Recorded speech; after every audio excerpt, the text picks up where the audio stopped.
Com a mão, handball, basquetebol, voleibol, futebol, com os pés, com as pernas, com a cabeça. Vamos, Deco vai fazer o golo, atira, golo! Isto é o Sport do Benfica, não é o PAOK de Salónica. Riquelme, solo por él en este gol. Señoras y señores, Riquelme a los 20. Só sou na PlayStation. Na PlayStation eu consigo resolver isto.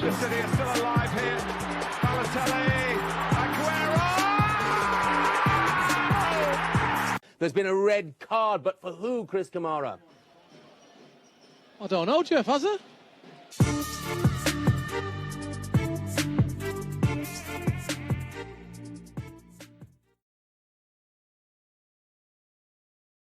Bem-vindos ao episódio 28 do Segundo Poste, aqui numa semana em que estamos a gravar ao domingo de manhã, depois de um clássico sexta-feira e de um Benfica Moreirense no sábado. Já lá vamos primeiro ao clássico. Primeiro também dar as boas-vindas ao Diogo e ao Samit. Os Pedros ainda não estão cá. O Pedro Guarda por motivos de Gattuso e o Pedro Azevedo porque esteve a aventurar-se a jogar futebol e teve um problema numa saída e, portanto... Sobre o Azevedo eu gostava de dizer que aparentemente nós estamos aqui a rir, mas aparentemente o miúdo perdeu os sentidos durante 2 segundos. É verdade, mas com o Pedro... Não, sim, o Pedro, por isso vão comentar as melhores Pedrito, porque o Pedro precisa da vossa força, e comentem também para o Guarda voltar, porque também já estamos com saudades de ouvir o Guarda por aqui. E posto isto, e voltando ao tema que nos traz aqui hoje, que é o clássico, começando já com esse Porto Sporting 1-1, Maia, aquilo que eu começava por te perguntar é se achaste primeiro o resultado justo e o que é que destacaste deste jogo? Eu diria que sim, resultado justo. Parece-me que o Porto fez por merecer o empate, já agora. Acho que o Sporting, mais uma vez, é melhor que o Porto. Tem uma equipa mais bem estabelecida que o Porto. Acho que neste momento vive aqui uma crise grave de lesões que fazem parte do futebol profissional, mas realmente o Sporting tem sido, quase desde o início da época tem tido sempre bastantes problemas e agora está numa fase muito complicada. Basta, por exemplo, pensar ontem que 2 dos melhores jogadores que até estavam no banco, que foi clara a necessidade e a vontade de Rui Borges em atrasar um bocadinho a entrada de Gyökeres e de Morita, porque claramente não estão em condições físicas, e sexta-feira tinham sido claramente mais-valias para a segunda parte do Sporting, onde eu acho que rapidamente o Sporting muito cedo fez marcha atrás. Acho que não se justificou tão cedo essa marcha atrás, apesar de eu achar que aquilo que eu tenho lido e ouvido é que o Porto foi muito dominante, mas no ponto de vista das oportunidades que eu me lembro, corrijam-me se estiver enganado, acho que há uma grande defesa do Rui Silva, mas não estou a ver. Há um gol anulado, mas essa para mim não contam com oportunidades. Mas na realidade eu acho que o Porto se fez por justificar este empate na segunda parte. Acho que o Sporting e o Rui Borges, como já tem acontecido algumas vezes este ano, têm colocado a marcha atrás um bocadinho cedo demais. E que eu consigo compreender por questões de calendário e também por questões de lesões, não é? Que efetivamente é uma opção de Rui Borges, que apesar de tudo eu nunca o vi como um tipo muito conservador, não o tenho como treinador muito conservador, mas na realidade nesta equipa do Sporting, também por necessidade, mas no final do dia nós estamos aqui a analisar os pós-jogos, tem acontecido muito cedo e a equipa tem-se posto um bocadinho a jeito nesse aspecto. E eu tenho que dizer isto, já agora, acho que não tem mal partilhar. Nós já começámos a gravar este episódio e já tivemos de parar, portanto vamos a repeti-lo. Estes primeiros 10 minutos, tivemos aqui uns problemas de internet, mas eu disse há bocadinho que eu ainda não estou convencido da capacidade de Rui Borges no Sporting, mas também não quero ser injusto com o próprio, porque acho que os jogos em que ele não me tem convencido têm sido jogos sui generis, mas todos os jogos são um bocadinho sui generis, né? Todos os jogos são jogos específicos e, portanto, vocês semana passada disseram e bem que o Sporting tem ganho, e isso é mais importante. Acho que isso é verdade, tem um calendário complicado e, portanto, o Sporting tem de ir ganhando, e isso tem feito. A verdade é que Rui Borges, quando chega ao Sporting, está com 1 ponto, não é? É 1 ponto de avanço para o segundo classificado e neste momento está com 4, estava com 6 na sexta-feira. Mas eu não me tenho convencido, ou seja, a equipa tem ganho, é verdade, mas o futebol do Sporting não me tem convencido. Agora, se isto é suficiente para ser campeão, sim, talvez seja suficiente, e eu não quero estar aqui a antecipar-me e ser injusto com o Rui Borges, como já sei, como muitas vezes sei que sou injusto rapidamente e demasiado cedo. Porque neste caso dou o benefício da dúvida, porque há aqui muitas lesões e há efetivamente um calendário muito complicado e ele tem de ir ganhando. Nesta semana jogou sexta-feira, vai jogar outra vez já durante a semana, vai voltar a jogar no fim de semana, vai voltar a jogar durante a semana. Portanto, como o próprio diz, nem há tempo para respirar. Mas na realidade não me tem convencido muito, não tem sido muito brilhante. E isto, voltamos ao tema, é sempre na comparação com o Rubén Amorim, que se calhar é um bocadinho injusta, estamos sempre a fazer essa comparação. É muito melhor do que o João Pereira, o futebol do Sporting neste momento, a equipa está muito mais equilibrada, mas comparar isto com o Sporting de Rubén Amorim é incomparável e é injusto também, eu sei. Sim, até porque não saberíamos como é que seria o futebol de Amorim com as lesões que Rui Borges está a atravessar agora. E antes de irmos ao Porto, que eu sei que o Samit quer falar do Porto, só dizer em relação ao Rui Borges que eu... ou seja, nós acabámos por ver o Sporting... Aquilo que me fez impressão em relação ao jogo do Sporting é que nós acabámos por ver o Sporting a terminar com o Debast a central, portanto, já com uma linha de 5 a defender, o Sporting a recuar, e eu do lado do Porto só via um Anselmo a meter extremos e avançados, e mais tivesse e mais punha. E, portanto, depois a resposta que eu vejo da parte do Rui Borges e até da equipa não foi nivelada àquilo que o Porto estava a dar ao jogo, e, portanto, o gol do Porto pareceu sempre muito inevitável que viesse a acontecer mais minuto, menos minuto. Portanto, por acaso não sei se concordo com isso, não sei se o gol me pareceu inevitável, porque acho eu senti que o Porto a qualquer momento iria marcar. Mas... Eu só não achei isso porque não houve muitas oportunidades. Ou seja, o Porto estava a chegar bem ao último terço, mas na realidade, até por alguma desinspiração do Samu, que neste momento está claramente a viver um momento, o primeiro momento mais complicado da época ao nível da finalização, eu não achei que fosse inevitável, mas achei que se o Sporting, na minha opinião, se o Sporting tivesse conseguido não baixar tantas linhas tão cedo, eu acho que o Sporting tinha até saído com a vitória com relativa tranquilidade, mas portanto não sei se concordo com a inevitabilidade do gol do Porto, mas efetivamente ele aparece, mas também por incapacidade do Sporting em ter bola. Exatamente, porque o Sporting foi recuando e conseguiu ir. O mérito que o Sporting teve a defender é que foi fechando os caminhos todos ao Porto. O Porto foi tentando de um lado e do outro conseguir, e esteve ali muito tempo a construir aquilo que viria a ser o golo.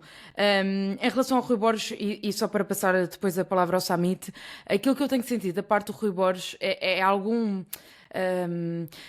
conservadorismo, mas no sentido de estar com medo de dar tudo e depois perder tudo. Acho que tem a ver com isto. Mesmo no próprio discurso daquilo que é o Rui Borges, eu tenho ido a algumas conferências de imprensa de Rui Borges e aquilo que eu sinto é que qualquer pergunta que seja feita a Rui Borges, a resposta vai sempre parar à mesma ideia e ele anda ali 2-3 minutos à volta da mesma ideia por resposta e não sai muito ali. Portanto, ele tem as coisas, ele está muito... está a pensar bem em todos os passos que está a dar, com medo de tudo ruir. E isto parece legítimo, tendo em conta o momento que o Sporting está, que já esteve, e a forma como ele teve a missão de recuperar esta equipa depois de um momento que parecia até que muitos deram como a época perdida. Samit, em relação ao Sporting, e depois podes pegar para ir para o Porto se quiseres, esta questão das lesões do Sporting achas que tem sido um elemento fundamental naquilo que é o condicionamento que o Rui Borges tem também na estratégia que consegue ter para cada jogo? E só perguntar-te outra coisa, o Gyökeres entra para aí a 20-25 minutos do fim. Achas que era preciso o Gyökeres entrar? Porque, a meu ver, não acrescentou nada, até retirou algumas coisas. O que é que tu achas?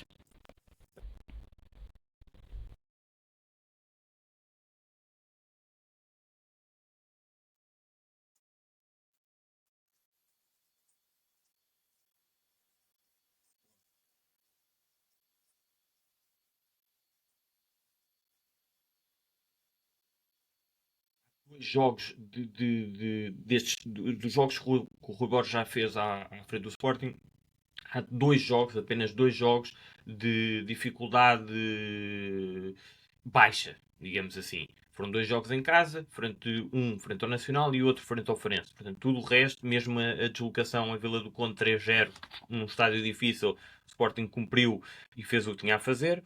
acho que é cedo para para tirar grandes conclusões desta equipa, tanto por causa das lesões como por causa do calendário. Em relação à questão do Gyökeres, percebo que tem entrado, não sei como é que ele está, mas quer dizer, o Gyökeres sozinho consegue fazer a diferença, e portanto percebo que o Rui Borges tenha querido, no momento em que percebeu que o Sporting já não ia crescer no jogo, tentou lançar o Gyökeres para colocar a própria defesa do Porto em sentido, porque a defesa do Porto, os centrais e mesmo o Eustáquio, depois nesta altura, começou já a subir demasiado, com o Sporting a recuar e o Porto a subir, e o Gyökeres, apesar de tudo, é um jogador que fixa ali qualquer defesa, e acho que a ideia também passa por aí, para além de ser um dos melhores jogadores em Portugal e do Sporting, etc. Isto em relação ao Sporting, portanto, acho que ainda é muito cedo para tirar grandes conclusões, mas o Rui Borges e o Sporting têm cumprido, têm sido competentes. E também, já agora, em relação a esta questão de baixar muito, também pegando naquilo que disseste, Rita, da linha do Debasso de chegar a central, eu não sei o que é que o Rui Borges disse aos jogadores, ou deixou de dizer. Não sei se foi ele que pediu para a equipa baixar ou não. Se não foi, ele tem que tentar pelo menos contrariar que a equipa deixa tanto. E a verdade é que meteu o Debasso a central. Portanto, houve também ali... Acabou o jogo com uma linha com 5 defesas. A verdade é essa. É um sinal também para a equipa, obviamente, não é? Sim, não só é um sinal, como isto é um facto. Não é? Há uma alteração tática no final e foi recuando, apesar de, lá está, ter colocado o Gyökeres. Isto em relação ao Sporting. Em relação ao Porto, eu tinha mais curiosidade. Tinha curiosidade em perceber como é que o Porto ia jogar com bola. E acho que a questão de jogar ou não com um médio na linha 3 atrás, um médio como central, era aquilo que toda a gente queria saber, não é? Se o Anselmo ia jogar com 3 centrais ou se ia jogar com o Varela ou com o Eustáquio nessa linha de 3. Jogou com 3 centrais, foi mais conservador. Eu percebo que tenha sido mais conservador porque o Porto tem uma vitória em 2025, estes são os factos. Tem uma vitória nos últimos 8 jogos, se não me engano. Portanto, percebe o momento da equipa e percebe que a equipa não tem confiança para esta mudança neste momento. Acho que a partir de agora, a partir deste jogo, a partir da segunda parte, e por causa dessa segunda parte, acho que o Anselmo já vai mudar. No próximo jogo tem ideia, vamos ver, que pode já jogar com o Eustáquio a central, e acho que se tivesse jogado, mostraria que o Porto queria não só atrair o Sporting, como mandar no jogo. E não foi isso que aconteceu. O Porto jogou com 3 centrais, muitas vezes até sair com uma linha de 4 e não de 3, mas o que faltou no Porto, e eu percebo que peço desculpa, foi o meu telefone.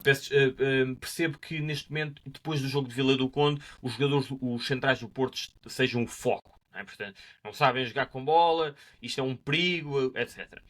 Eu não acho que neste jogo o problema tenham sido os centrais do Porto na primeira parte. Portanto, acho que foi uma má primeira parte. O Porto, apesar de ter mais oportunidades, não correu assim tão bem.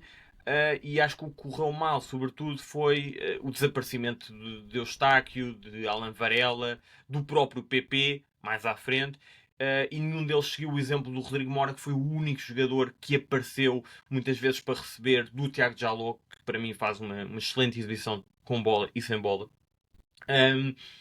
E portanto faltaram também os médios, os interiores, toda a equipa do Porto a parecer também ajudar um bocado os centrais, não é? Porque os centrais, quer dizer, têm que ter uma linha de passe para meterem a bola, e o Rodrigo Mora foi provavelmente o único jogador que apareceu nesse aspecto.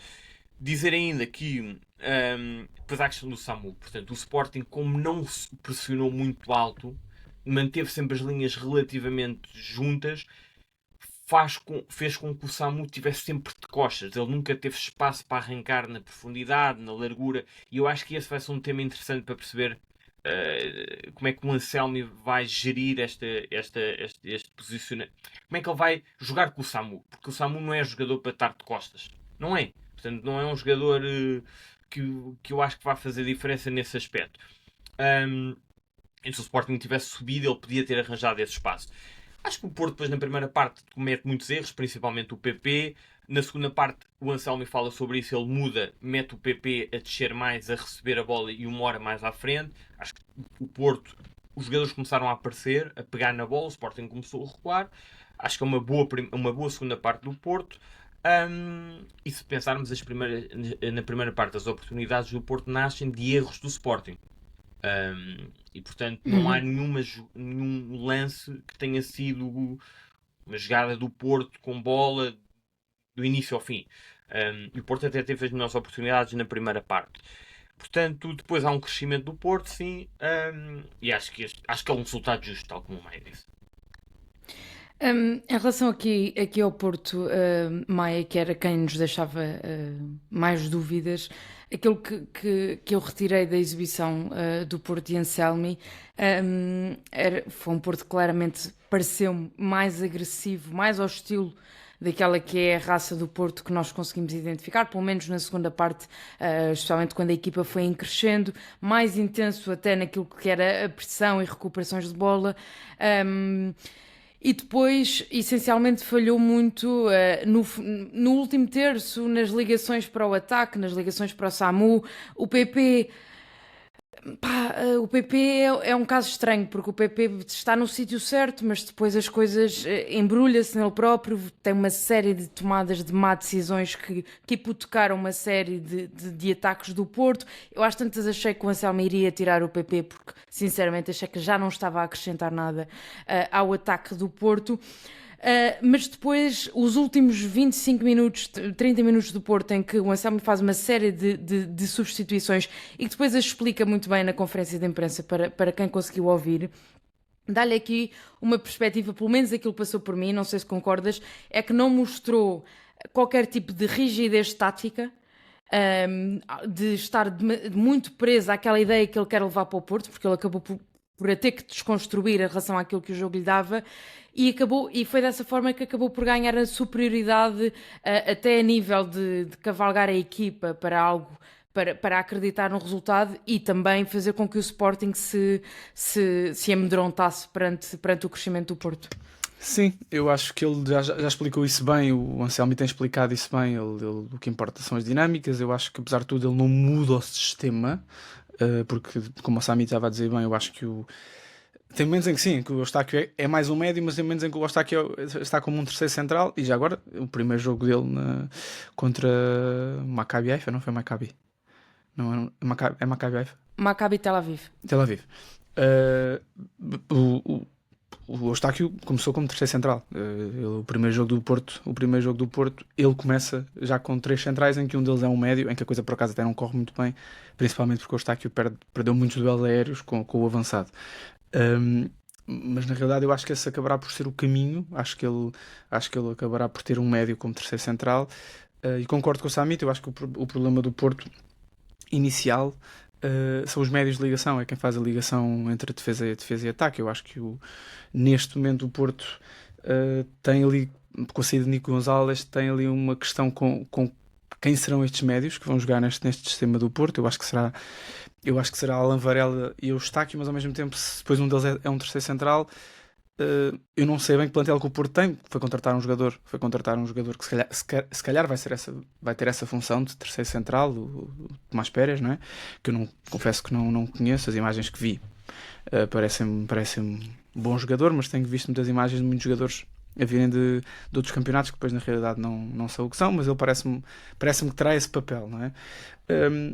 Eu acho que é de dar mérito às alterações de Anselmi na segunda parte, sem dúvida alguma. Acho que ele fez tudo o que podia e não teve nenhum receio, como tu estavas a dizer, Rita, de mexer e com soluções claramente válidas. Acho que o William entrou muito bem. Acho que mostra ser... Muita gente falava que ele é uma opção para vir rodar e se calhar até rodar na equipa B, mas claramente é um jogador que está, parece-me preparado para a equipa principal, nem que seja para fazer isto. Gonçalo Borges ganha uma nova vida neste clube, aparentemente não vai sair para nenhum mercado externo, portanto, externo, fora da Europa, não é? Que são os únicos que ainda estão abertos. Portanto, parece-me que tem aqui uma nova vida. Não sei bem em que posição, agora, pegando aquilo que o Samit disse, eu percebo o que o Samit diz quando diz que o Porto é aceitável ele ser conservador no início do jogo. Eu percebo isso, mas claramente não resultou e não percebo bem mesmo, não percebo bem qual era a ideia do PP a jogar como segundo avançado na primeira parte, como totalmente um interior. Percebo no sentido em que claramente o Rodrigo Mora é o único neste plantel, neste 11, que tinha capacidade para fazer aquilo que fez, que era uma possível ligação. Acho que as únicas, como o Samit disse, eu concordo com isso, foi o único jogador que procurou fazer isso na primeira parte. O que eu não consigo compreender é como é que o PP ainda joga, porque não há muitas soluções. Apesar de tudo, faz uma boa segunda parte. Ele não se calhar ao nível do PP que nós conhecemos, é verdade. Acho que faz uma boa segunda parte no esforço, não é? Está sempre ali. O que sentia é que ele estava sempre na compensação. Eu acho que foi o jogador que perdeu mais bolas, pelo menos no Porto. Arrisco-me a dizer, vi uma estatística, depois não confirmei, mas não me surpreende que tenha sido, pelo menos no Porto, o jogador que perdeu mais bolas. Ao nível de mais decisões no último terço, o PP e o João Mário, que eu também já falei aqui muitas vezes, é impressionante. É impressionante a quantidade de mais decisões. Muito o jogo do João Mário. Eu não gostei. Quer dizer, tirando o golo... A primeira parte do João Mário tem momentos em que... É os únicos momentos em que podia criar algum tipo de desequilíbrio e colocar bolas. Olha, cruzamentos para o Samu. A quantidade de cruzamentos falhados do João Mário na primeira parte é impressionante. Eu percebo o que dizes. Aquilo que retirei dele, até mais na segunda parte, foi uma série de duelos que ele ganha ao Maxi e também muita capacidade que ele teve de fazer a lateral e depois muitas vezes ir por dentro e tentar criar espaços para a construção do Porto. Mas, por exemplo, que tiveram muito bem na segunda parte, cresceram, tanto o PP como o João Mário, eu concordo. Foram primeiras partes um bocado em baixo, tanto um como do outro, depois acabaram por crescer. Dizer que o Anselmi, na sequência daquilo que estavas a dizer, Maia, o Anselmi realmente faz tudo o que pode, porque se nós olharmos para as substituições, ele aos 60 tira o Neuan Pérez, lança o Fábio Vieira, portanto baixa um bocado o Eustáquio, depois mais à frente acaba por mudar nas alas, portanto mete dois extremos, mete o Gonçalo Borges de um lado e o William Gomes do lado esquerdo, e ainda tira o Varela para meter o Namazo. Portanto, não foi só mexer por mexer, arriscou, mas arriscou de forma consciente. Pareceu que, ou seja, não foi tudo do género, todo esperado, bora, siga, bola para a frente e vamos ver como é que isto corre. Acho que o Anselmi vi critério.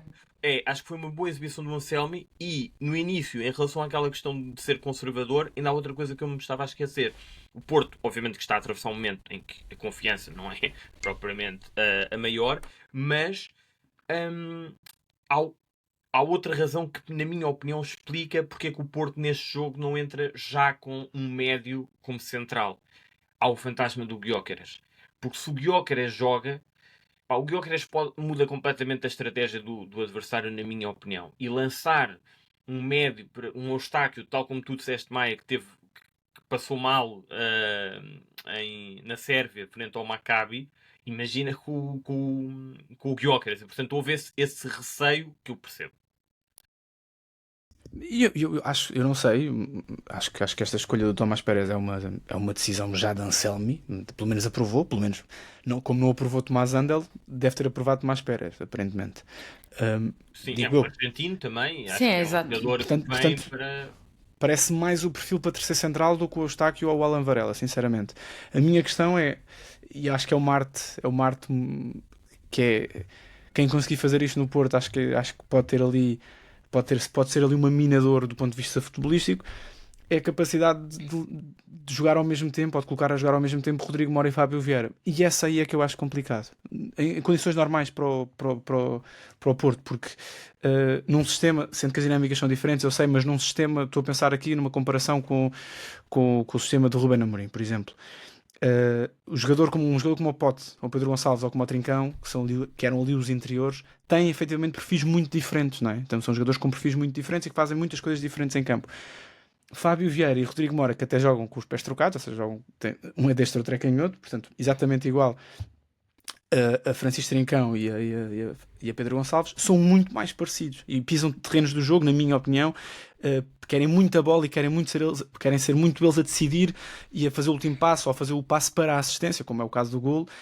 E eu não sei se isso não vai ser prejudicial, e eu não tenho mesmo ideia como é que o Anselmi vai conseguir colocar a jogar os dois. Porque é a estrela da companhia, é o miúdo de ouro, é o menino de ouro que toda a gente quer ver jogar, e o outro porque tem efetivamente estatuto. Não consigo bem perceber como é que ele vai fazer isto, e por isso é que eu acho que joga PP.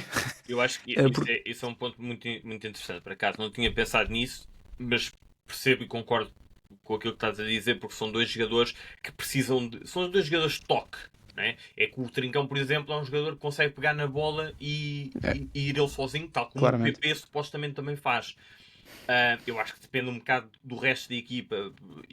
Ou seja, se o resto da equipa conseguir equilibrar, muitas vezes, por exemplo, por fora, se houver esses jogadores de pegarem na bola e acelerarem e desequilibrarem no 1 para 1, acho que aí o Fábio Vieira e o Rodrigo Mora podem jogar na mesma equipa. Mas percebo que não seja assim tão fácil. Mas vamos ver sempre. Eles acabam os dois a jogar em simultâneo. Mas é um momento diferente do jogo. Exatamente, claro, é isso que eu ia dizer. Em que o Porto está completamente ofensivo e não há ali grande. Agora, se me perguntares, quer dizer, é o que é, mas eu acho que nesta altura o Fábio Vieira poderia se calhar ser mais importante na altura em que está o PP. E com a forma como o PP está a dar tão pouco, eu acho que poderia ser importante ter ali o Fábio Vieira nesse lugar. A minha questão aí Agora, não sei se a equipa não se torna muito similar de um lado e do outro.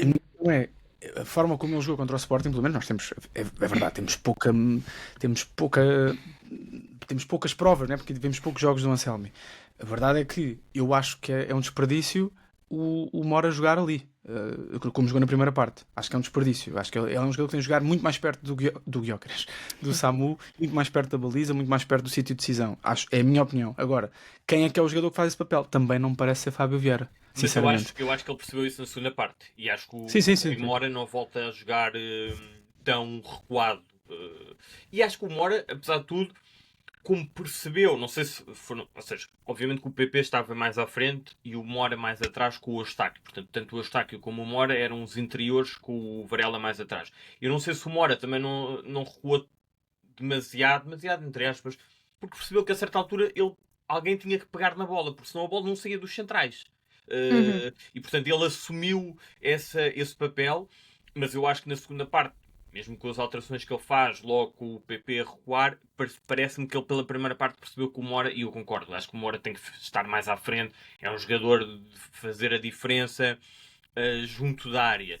Eu tenho dúvidas, lá está, como é que ele vai jogar com o Samu, porque o Samu de facto de costas, isto foi um desafio para o próprio Vítor Bruno, e o Samu marcou muitos golos, mas nunca conseguiu aproveitar o Vítor Bruno também adequou muitas vezes o jogo ao Samu, não é? Ou ao início era isso que acontecia. O Porto era bolas para o Samu, não é? E as equipas no início da época não conheciam tão bem, ou seja, não conheciam o Samu como conhecem agora, e as equipas claramente deram um passo atrás e não deixam que o Samu se projete tanto. É óbvio. E eu acho que o Samu não consegue responder se jogar de costas. Não é um jogador nem para receber e dar de primeira, como vemos, ou de pegar e de se virar. Não faz aquilo que o Gyökeres faz. O Pavlidis, por exemplo, de costas, até é um jogador relativamente interessante. Acho que o Samu é mais explosão, é mais de ir ele sozinho, mas com espaço. E o Porto tem que arranjar esse espaço.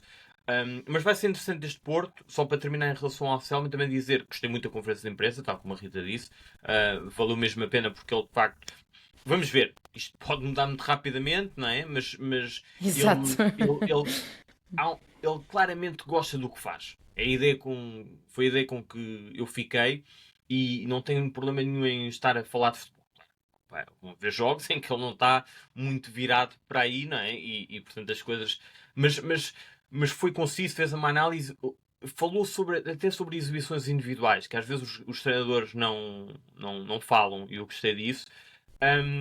E claramente que é um treinador que tem ideias muito vincadas. Acho que o Porto vai ser uma questão, vai ser uma equipa interessante a perceber como é que ele consegue adotar aqui as suas ideias neste Porto, e gosto muito da forma como ele vive o jogo. De facto, acho que fazia falta termos um argentino aqui em Portugal num clube destes, num clube grande. Já agora só queria dar uma nota sobre essa conferência de imprensa, porque começou na Flash e na conferência de imprensa ele tem tido muito essa preocupação, porque é uma coisa muito portuguesa. Até me lembro disso de Roger Schmidt na altura. eu gostava muito que o Anselmi não se sentisse obrigado em falar português. Porque às vezes parece que ele tem mesmo a necessidade de mostrar que quer falar português, e eu sei que isso é um tema em Portugal. Mas eu estou à vontade é que ele fale de futebol. Mas eu acho que se isso não o condicionar, eu acho que é uma aproximação engraçada. E Eu cria, também acho. cria uma empatia que é importante mais e que ele fácil. claramente sabe que é importante. E é Não, mais ele fácil tenta- para ele do que para o Schmidt, não é? Portanto, estamos a falar... Do que para o Schmidt, sim. Não, estou só a falar, já não é a primeira vez. Ou seja, lembro-me, por exemplo, do Kike Flores nunca. Sim, mas Sim, for certo, para mas inglês, eu acho que é lembro-me uma de outros questão treinadores. Eu acho que faz sentido e acho que é uma questão de respeito, sinceramente. E Até aqui é uma aproximação, quer dizer, o Otamendi está, sei lá, 7 anos ou 6 anos em Portugal, mais os do Porto se calhar 10, e não se interessa em falar português, nem o Di Maria, não é? Isto é uma questão de criar a empatia com o público. E a mim, isso não... Posso dizer que em termos de... Eu não tenho a oportunidade de fazer conferências do Porto, pelo menos em termos de distância, regularmente, mas em termos daquilo que é o nosso trabalho enquanto jornalistas, acho muito mais desafiador e interessante teres um treinador que sabes que, fazendo uma pergunta fora daquilo que normalmente é a norma, te vai dar uma resposta com pés e cabeça e com interesse em responder-te, e isso também para nós acho que enriquece muito o nosso trabalho. Portanto, é importante, lá está, é uma amostra pequena que temos, vamos ver como é que é daqui para a frente, mas é muito mais interessante assim e também nos desafia muito mais a ter que elaborar as perguntas de outra forma e torna o trabalho de toda a gente melhor. Diz, Amit, desculpa. Em relação ao Anselmi e ao facto de ele falar português, acho que também é vantajoso para ele, não só ao nível do treino, como durante os jogos, há pequenos detalhes que fazem a diferença. A forma como ele fala com o árbitro, se ele souber as expressões em português, a coisa flui muito melhor do que se ele estiver a falar argentino. Sendo que, em relação ao Schmidt, o homem falava alemão, não é? Portanto, é muito mais difícil para ele aprender a falar português. Claro, não tem nada a ver. Com um Anselmo é muito mais fácil. Eu percebo que ele tenha esse cuidado, mas porque eu disse que era uma questão de respeito, mas nem é só uma questão de respeito. Acho que para o trabalho dele é muito mais fácil porque ele lida com a língua todos os dias e, portanto, vai fluir muito melhor se ele falar português. Sim, só o que eu estava a tentar dizer é que eu não sinto que ele tenha de ter essa obrigação constante de quase estar a corrigir e a perguntar como é que se diz em português, mas eu percebo que isso é uma preocupação que ele tem e está tudo bem. Eu queria dar só aqui outra nota, já agora, sobre o português. Eu sei que isto já foi um tema antes, mas eu acho sempre impressionante ouvir o Dani Namaz a falar. O Dani Namaz falou no final do jogo e é um ótimo português. Eu sou um defensor do Dani Namaz agora. Eu acho que o Dani Namaz é um mal amado do Porto, porque eu acho que esperavam dele um goleador que ele não é. Volta a entrar muito bem, até marca um gol, curiosamente, uma coisa que ele nunca faz, mas entra bem. Acho que é um jogador, é uma opção boa, válida. Pá, e é um miúdo que claramente está bem integrado no país ou na cidade. E parece um tipo muito, muito tranquilo. A flash interview dele é muito, muito, muito boa. E pronto, fico feliz com este tipo de jogadores que muitas vezes são mal amados. Olha, Fresneda é outro. Os dois autores dos golos, nós até colocámos isso no Twitter, são dois jogadores que em qualquer dos outros mercados que os adeptos queriam recambiá-los para outro sítio, e curiosamente têm sido ou foram muito importantes na sexta-feira. Antes de passarmos ao Mito Facto, eu só queria dar aqui Eu queria ir ao Sporting um bocadinho. Não sei, Ok. se vais falar do quê? Era Ia falar do de Porto? Sporting. Ia Então falar de vai, Sporting. segue. Ia falar do Era Morten só para Newman. não... Sim. Ia falar do Morten Newman, que é absolutamente intratável. Já disse isto. Dizemos isto todos os jogos que falamos do Sporting, os jogos grandes principalmente, dizemos isto de forma constante e repetida. É intratável, e a primeira parte, principalmente a primeira parte do Kenda, é de jogador de elite com 17 anos. É inacreditável o que ele faz no lance do golo. Há muito poucos jogadores na Europa a fazer aquilo que ele faz. Há muito menos ainda com 17 anos. Acho que ele vai fazer 18 daqui a pouco tempo, mas tem 17 anos. Às vezes é importante nós lembrarmos disto e pensarmos nos melhores jogadores da história do futebol, onde é que eles estavam com 17 anos. Há claramente jogadores muito mais novos, muito melhores, com muito mais maturidade. O Sporting tem essa prática, essa política, como o Benfica tem, o Porto não tenho a certeza, mas nos escalões de formação estão todos a jogar um escalão acima. Portanto, é normal vermos jogadores mais novos com mais maturidade. Portanto, o que ainda jogou a formação toda, que ainda não acabou, curiosamente, ele tem 17 anos, não relembro, jogou sempre um escalão acima, e isso nota-se hoje. Para além da capacidade física que tem, não é só um jogador muito rápido, é um jogador muito forte, não é só físico, e isto até é uma comparação boa com o Rodrigo Mora. porque o Rodrigo Mora tem uma capacidade técnica muito acima da média, mas do ponto de vista físico nota-se que tem 17 anos. O Giovanni que ainda não. Tem outras coisas em que se nota que tem 17 anos, mas não é do ponto de vista físico. Pá, e depois é aquilo que ele faz ao João Mário e depois faz ao Zé Pedro no lance do golo e que faz constantemente. É um jogador que desequilibra muito. É absolutamente inacreditável. Acho que é o nosso melhor talento jovem, sem dúvida alguma, e não me lembro, disse isto em off durante o jogo quando estava a falar com o Samit, e não me lembro de ver um jogador assim com 17 anos em Portugal tão bom. Não me lembro mesmo, dos meus quase 30 anos de vida, não me lembro de ver um jogador tão novo a jogar em Portugal. Pá, que não me parece que tem 17 anos. É um jogador que a mim parece-me estar preparado para qualquer clube europeu. Posso estar a exagerar, vamos ver. Mas acho que o Sporting os adeptos do Sporting têm que aproveitá-lo bem até mais junho, porque não me parece mesmo que alguém que esteja tudo olhos fechados e que não o venham buscar. Acho que é um jogador que já está pronto para outros voos e, relembro, tem 17 anos.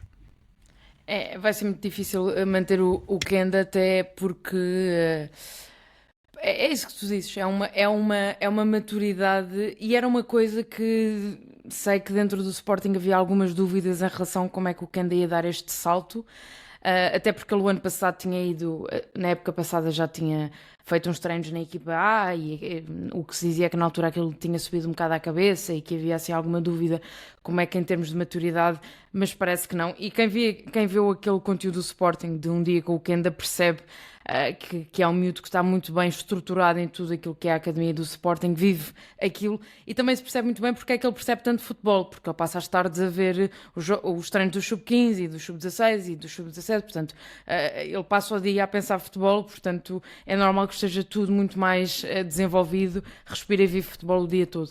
Em relação ao Sporting, só para, antes de irmos ao mito ao facto, queria-te perguntar, Samit, só sobre esta opção de Rui Borges de ter jogado com o Dani Bragança meio como 10, não é? Meio atrás do Arder, teoricamente, depois nem sempre assim, mas isto seria o plano de jogo. O que é que como terceiro médio. Exatamente. Mas o que é que tu achaste dessa opção? Se era isso que estavas à espera, sendo no último jogo já tínhamos elogiado a forma como o Bragança consegue aparecer e o nível do Bragança, mas pareceu-me que neste jogo não resultou tão bem e o Bragança esteve um bocadinho mais desligado. Não sei qual é que foi a tua percepção. Eu acho que o Bragança é um grande jogador que precisa de ter mais bola e portanto, claro que há jogos em que ele aparece muito bem nesta posição, já houve vários, até com o João Pereira falou-se muito disso, com o próprio Ruben Amorim nos últimos tempos, mas eu acho que o Bragança é o tipo de jogador que precisa de ter mais bola e portanto, estando lá à frente, ao contrário do Pote, por exemplo, o Pote em 2 toques pode fazer a diferença. O Daniel Bragança é um jogador que pode ajudar muito mais o Sporting a pautar o jogo, a ser ele a pegar na bola e a fazer o jogo correr. E acho que neste momento é uma opção de recurso, porque parece-me que o Bragança joga mais à frente, porque não há ninguém para aquela posição em função das lesões. E, portanto, quando o Gyökeres estiver apto, por exemplo, eu não sei se o Bragança, se o Arder não joga com o Gyökeres, não sei, enfim, quando o Pote chegar, não há dúvida, não é? Mas acho claro que é uma opção de recurso e eu acho que ele perde um bocado por jogar ali à frente, continua a ser um jogador muito bom e, portanto, faz a diferença, mas prefiro o Bragança mais atrás, sem dúvida. Em relação, e para fechar o Sporting, só aqui uma nota, eu acho que o Arder continua. O Arder é muito engraçado, porque o Arder é claramente. Se o Kenda não parece que tem 17 anos, o Arder parece que tem. Ele tem o quê? 19? Exato. Parece mesmo ele que tem os 16. É uma, às vezes, uma imaturidade na forma como joga que até é caricata, não é uma crítica esta imaturidade, é muito miúdo. Ele vê a bola e remata. E há pouco pensamento. E acho que... mas o normal é isso. Mas é ali uma coisa. Ele depois as pessoas fica muito frustrado. Mas eu acho que nós normalizámos muito e mérito, mas não importa esquecer. Acho que é importante relembrar. É assim que eu quero dizer. É importante relembrar que neste Sporting Porto começaram 3 jogadores de 2007 que nasceram em 2007. E esses 3 jogadores, eu acho que o Rodrigo Mora também tem ali, nota-se que ainda é um miúdo, é um rapaz atrevido, como diz o Anselmi. Mas no caso do João Simões e do Kenda, por exemplo, ninguém diria que eles têm 17 anos, mas eu acho que eles é que são estranhos, no sentido, pá, parecem mesmo muito mais crescidos e muito mais maduros e muito mais adultos do que são. O Arder parece-me um jogador que vive a imagem do Gyökeres, até a treinar. Eu acho que ele deve muito olhar para o Gyökeres no treino. O Gyökeres também é um jogador assim, já agora. O Gyökeres também fica muito frustrado muito rapidamente. A questão é que nós, muito rapidamente, olhamos para um miúdo de 19 anos e dizemos ele é assim porque é miúdo. E se calhar é verdade. Mas no final do dia, eu acho que ele tem muita fome. E isso, pá... Claro, imagina, claro que se rematares 20 vezes vais acertar uma. Quer dizer, há que uns... diga para os líderes. Exatamente. Mas acho que o Sporting fica muito a perder, muito se calhar exagerado, mas fica a perder com esta impulsividade do Arder. Não, claramente que ele é titular porque o Gyökeres não está disponível, não há dúvidas disso, mas não está pronto para ser titular a este nível numa equipa que precisa de marcar golos. Claro que ele vai ter sempre muito mais oportunidades do que se jogasse no Rio Ave, não é? A bola vai-lhe chegar muito mais vezes. Agora, é preciso para jogar a este nível com consistência e poder fazer a diferença, tem que crescer no outro lado e tem que ser mais frio na abordagem ao jogo. Eu acho que ele é daqueles, como o Samit estava a dizer, que beneficiaria muito que o Gyökeres jogasse e ele pudesse jogar com ele, sinceramente. Até porque acho que ele é um jogador que precisa de estar menos isolado no sentido da posição. Acho que é um jogador que precisa de ser menos a referência. Ainda não está nesse momento da carreira. Acho que é um jogador que se calhar precisa mais desse apoio. Mas acho que tem um potencial brutal. Só sem uma dúvida nota, alguma. já agora deixa-me só dar uma nota sobre o Daniel Bragança, porque eu acho que o Daniel Bragança é mesmo uma opção de recurso para aquela posição e acho que nem é preciso pensar no Pote. Acho que o Pote será o titular indiscutível. Acho que se, por exemplo, o Catamo estivesse disponível, quem jogava ali era o Trincão. Acho que o Bragança é mesmo uma opção de recurso para aquela posição, porque eu acho que o Bragança é um bom segundo médio. Acho que neste momento conta para isso. Nestes jogos em que vai haver menos bola. Quando há menos bola, acho que ele até pode jogar ali e acho que faz sentido jogar ali. Bragança é esse que, na comparação com o Rodrigo Mora, se me deixares ir para o mito ou facto, Rita, Deixo.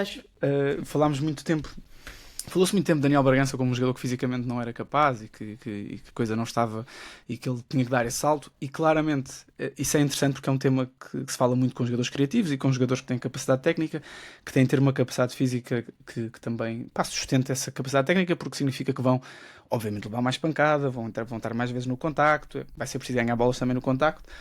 E comparar Daniel Bragança de há uns anos com o dia de hoje é impressionante. Daniel Bragança evoluiu muito fisicamente e eu muitas vezes neste jogo olhei e muitas vezes o Rodrigo Mora e o Bragança pisavam os mesmos terrenos do jogo e notas uma diferença do ponto de vista físico de um jogador que supostamente não tinha nenhuma capacidade física há uns anos para um Rodrigo Mora, que eu acho interessante de pensar. Acho que o Rodrigo Mora vai ter muito a evoluir nesse capítulo porque nem todos são Messi e acho que o Rodrigo Mora tem essa aura à volta dele dentro do Porto, de um jogador que é brilhante tecnicamente e tudo mais, mas vai ter que evoluir nesse aspecto porque pisa terrenos do jogo e é um jogador que não foge do contacto e portanto vai precisar de evoluir isso.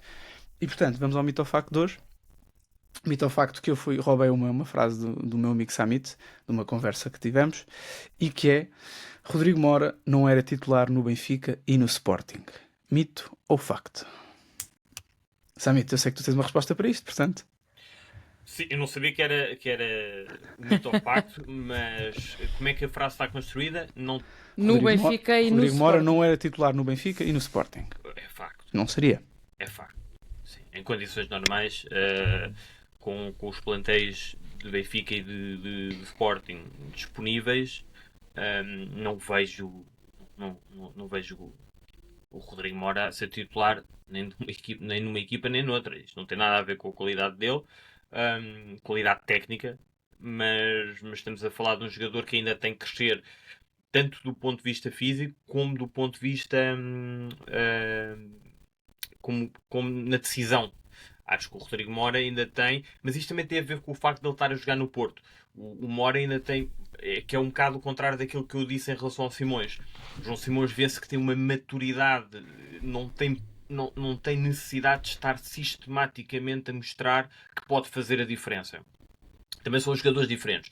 Acho que o Mora tem essa necessidade necessidade não é a melhor palavra, porque isto parece uma crítica, e pá, eu adoro o Rodrigo Mora, é claramente bom jogador, mas tem esse papel que às vezes até é um bocado injusto para ele.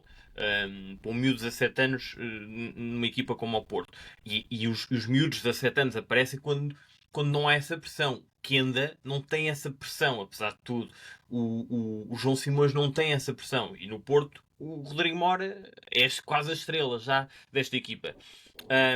Mas só para rematar a questão física, para quem acha que a questão física não é assim tão importante, basta olhar para o crescimento do Daniel Bragança nos últimos anos e como é que ele começou, principalmente nos últimos tempos do Ruben Amorim. O crescimento que ele tem, e por isso recebeu essa confiança do próprio Ruben Amorim. Eu acho que os jogadores não precisam ser só físicos, obviamente. Aliás, ao contrário, o que precisam é ter qualidade técnica e inteligência e depois sim acrescentarem o físico. Mas o físico é importante. A não ser que tenhas uma qualidade técnica do Messi. Né? Isto é verdade, porque ou dá-te um bocado ao pedal nesse aspecto, então é difícil jogar a este nível. E acho que o Rodrigo Mora vai chegar lá, mas vai ter que dar esse salto. Messi, que já agora fisicamente é muito bom, não é? É um tipo que levou a vida toda muita pancada e obviamente que ele, do ponto de vista físico, também cresceu. Às vezes a malta... Claro, sem dúvida nenhuma. Era franzino ele. Mas eu estou a dizer, eu nem estou a comparar... E nós em Portugal temos... Eu não estou a pegar no exemplo do Messi para dizer que ele não é fisicamente forte. Eu estou a dizer que tens que ter uma qualidade parecida à do Bernardo Silva, por exemplo. Para isso não ser um tema, não é? E outra coisa, é que o Bernardo Silva diz... É porque depois também é preciso ver o que é que a malta entende por físico. Porque claro. Para mim, o Bernardo Silva é um jogador fisicamente está apto para este nível, porque é provavelmente o jogador que corre mais no sítio, por exemplo. E na seleção há de ser a mesma coisa. Portanto, do ponto de vista físico, acho que a capacidade de estar a correr o jogo todo também é importante. O Bernardo Silva tem uma qualidade técnica soberba, é um jogador fenomenal, mas faz 11, 12 km por jogo. Não é? É isso. Rita. Mito ou facto? É um facto e meio. Não, meio facto. Não existe. Isso facto, não existe. Não, meio facto porque eu não concordo que seja nos dois. Ou seja, metendo aqui por... Acho que no Benfica não tinha lugar para ser titular. Então, mas, Rita, se eu puser o mito ou facto da seguinte forma: Rodrigo Mora não seria titular em nenhum dos grandes, para além do Porto. É mito. Eu acho que seria no Benfica? Não, no Sporting. Ok. No Sporting atual, num Sporting sem Pote, num Sporting se me olhasses, se me desse o 11 que o Sporting entrou no... Agora. Exatamente, se me desse o 11 que o Sporting entrou no Dragão e perguntasses, o Mora entrava aqui, tirava o Bragança e punha o Mora, portanto acho que seria titular neste Sporting. Se me desse o 11 do Benfica e perguntasses, o Mora entrava neste 11, acho que não, portanto a minha resposta tem a ver com isto. Ok. Agora, o Mora também é o... Tiravas o João Simões e metias o Bragança mais atrás ou tiravas mais atrás e punha exatamente. Não sei, a Rita gosta muito de João Simões, não sei se o João Simões não era titular. Não. Se calhar deixava o João Simões. Fazia ali uma quenda João Simões Rodrigo Mora. Bolas. Sub-18. E que equipa. Yarder. Mas... Yarder, é verdade. Portanto, no 11 que Rui Borges entrou no Dragão, acho que o Mora era titular. Mas também dizer que o Mora entra para titular na equipa do Porto por falta de opções, portanto é como um miúdo, tanto que o Mora não era titular no início da época e foi criticado e tudo mais, mas teve o criticado o Vítor Bruno, teve o seu momento de crescimento, como o João Simões nunca seria titular no Sporting se o Morita estivesse disponível, portanto isto são miúdos de 17 anos que têm os seus espaços porque há oportunidades no plantel, não tem a ver mais uma vez como o Samit estava a dizer, com a falta de qualidade dos jogadores, mas é aqui claramente uma oportunidade, como quando o Félix entrou, compara-se muito o Mora com o Félix no Benfica. O Félix entra no Benfica porque há uma oportunidade para isso acontecer, não era titular de início de época. Portanto, para simplificar, acho que o Mora era titular neste Sporting desfalcado, sem Pote, poderia ser titular, No Benfica, não me parece. Porque o meio campo do Benfica e os sítios onde o Mora pisa são as posições mais bem reforçadas do Benfica, portanto não me faz sentido. Eu acho que ele não seria titular no Benfica. Pronto, também, para mim é facto. Acho que não seria titular em nenhum dos dois. Com os 11, com os plantéis na sua máxima força. Acho que neste momento eu não tenho a certeza se ele seria titular no Sporting, mesmo com este 11 desfalcado, confesso. Neste 11 que foi ao Dragão, eu não sei se ele seria titular, porque aquilo que iam pedir ao Bragança ia ser o mesmo que iam pedir ao Mora, e eu não sei se o Mora estaria muito confortável com menos bola. Porque aquilo que nós criticamos, aquilo que nós dizemos que o Bragança precisa é de ter mais bola, o Mora claramente também precisa ter mais bola, portanto eu não sei se ele seria titular, até porque do ponto de vista físico, que é uma coisa que este sistema de jogo e a forma como o Sporting jogou contra o Porto é muito necessário. Eu acho que o Rodrigo Moura não tem essa capacidade de andar a correr atrás dos outros, andar a bater com os médios, não tem essa capacidade. Em condições normais, ele não seria titular nem no Sporting nem no Benfica, apesar de eu achar que ele teria mais lugar no Benfica, porque acho que falta um jogador com este perfil no plantel para jogar ali atrás do Pavlidis. Agora, também não é isso que pedem àquele jogador que joga atrás do Pavlidis, porque também há Cocos que é uma referência naquilo que é ter a bola, pronto, não estou a dizer que é melhor, mas é referência para construir. Portanto, neste momento os desequilibradores andam entre Di Maria e Scheller, que são jogadores com perfis completamente diferentes de Rodrigo Moura.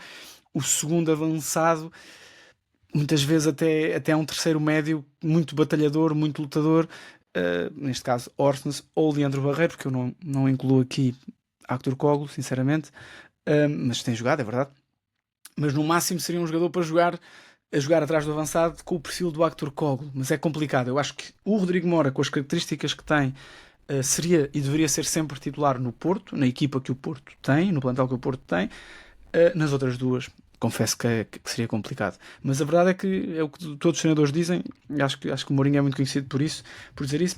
Os jogadores bons jogam onde têm de jogar, e independente da idade. Isto também é preciso dizer. Exato. O Kenda tem 17 anos, mas para mim tem que ser titular, porque é o melhor, ou é um dos melhores, portanto está ali, nota-se claramente. O Kenda, por exemplo, acho que seria titular em qualquer uma das outras. Provavelmente, sim. Sim, exato. Sim, porque consegue jogar dos dois lados, porque não, tirar lugar ao Di Maria não. Um jogador claramente é daqueles jogadores que aparecem aí, vai estar 6 meses não, uma época no Sporting, vai claramente, acho que esse aí o Ruben Amorim não vai não vai perdoar. Esqueçam lá as relações que ele tem com os responsáveis do Sporting, porque esse ele vai ter que ir buscar, acho eu, ou então outro clube qualquer. Mas acho que esta questão realmente não tem só a ver com a idade. E depois, outra questão, outro exemplo num jogador que fisicamente está ao nível do que a competição exige, o Yamal, não é? Basta, quer dizer, não é só técnica, o miúdo é um fenómeno, mas ele está 90 minutos ligado ao jogo, a receber pancada, a meter-se no meio dos adversários, a cair para cima dos adversários. Isto é porque ele fisicamente está apto. Jogadores que não querem fugir do barulho, que jogadores como o Rodrigo Moura, como o Yamal, como o Kenda, olha, como o Félix, como o Trincão, que também no início da sua carreira era muito franzino, até no Barcelona ele era muito franzino. Jogadores que se querem meter no barulho têm que ter capacidade física para se meter no barulho, não chega só a pensar muito bem e executar muito bem. E depois tem vantagem, não, começam a ganhar esse estatuto quando os adversários já começam a olhar para eles como não miúdos, mas adversários, e é assim que se olha para o Kenda e é assim que se olha para o Yamal. Eu odiaria jogar contra o Kenda, odiaria. E eu acho que deve ser uma coisa. E em relação ao Rodrigo Moura vai ser uma coisa natural, portanto acho que ele vai crescer, vai dar aqui um salto do ponto de vista físico e vai ser um jogador, vai ser um craque. Mas é que ele é mesmo muito mais baixo que os outros e é muito mais leve. Às vezes vê-se quando há aquelas confusões de cantos ou como foi agora. Mas ele não é assim tão mais baixo que o Fábio Vieira, por exemplo. É muito baixo, pá. Eles são os dois muito baixos. Pois.